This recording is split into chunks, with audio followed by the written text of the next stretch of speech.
جو شخص دوسروں کے غم سے بے غم ہے، آدمی کہلانے کا حقدار نہیں ہے۔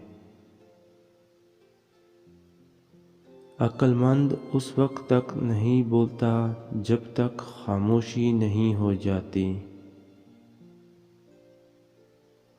دنیا داری نام ہے اللہ سے غافل ہو جانے کا۔ ضروریات زندگی اور بال بچوں کی پرورش کرنا دنیا داری نہیں۔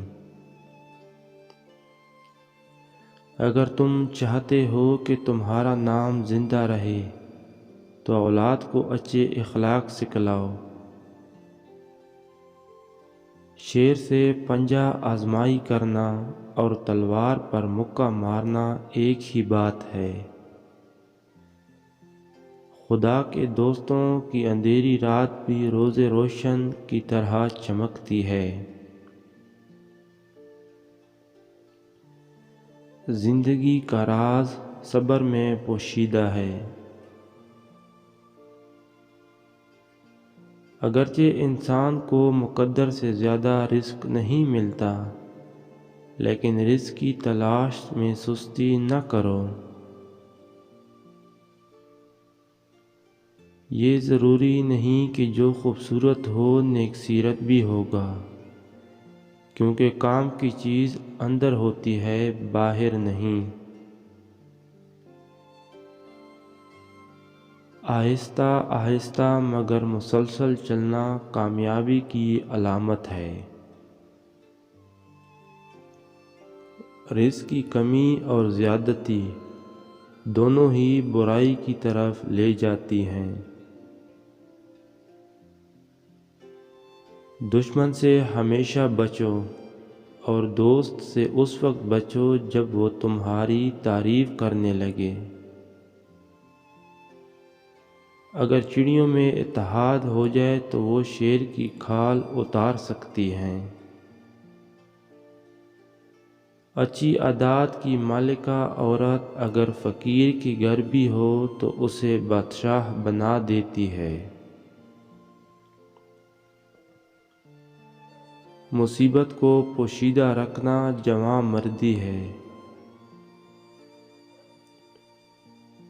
جو کوئی اپنی کمائی سے روٹی کھاتا ہے، اسے حاتم طائی کا احسان اٹھانا نہیں پڑتا۔ دوست وہ ہے جو دوست کا ہاتھ پریشانی کی حالت میں پکڑتا ہے۔ بروں کے ساتھ نیکی کرنا ایسا ہی ہے جیسے نیکوں کے ساتھ برائی کرنا۔ سب داناؤں کا اس پر اتفاق ہے کہ حق شناس کتا ناشکر گزار انسان سے بہتر ہے۔ بھوک اور مسکینی میں زندگی گزارنا کسی کمینے کے سامنے دست سوال کرنے سے بہتر ہے۔ نہ تو اس قدر بھی کر کہ لوگ تجھ سے تنگ آ جائیں، اور نہ اس قدر نرمی کر کہ تجھ پر حملہ کر دیں۔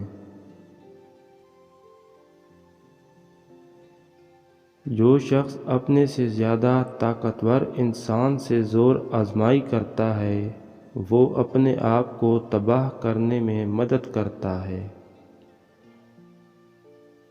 انسان کے رزق میں تنگی کی وجوہات: دسترخوان پر بے جا گفتگو کرنا، اللہ کی نافرمانی کرنا اور نماز ترک کر دینا۔ جب آمدنی نہ ہو تو تھوڑا تھوڑا خرچ کر، کیونکہ ملا گایا کرتے ہیں کہ اگر بارش نہ ہو تو دریائے دجلہ بھی ایک سال میں خشک ہو جاتے ہیں۔ جو شخص بچپن میں ادب کرنا نہیں سیکھتا، بڑی عمر میں اس سے بھلائی کی کوئی امید نہیں۔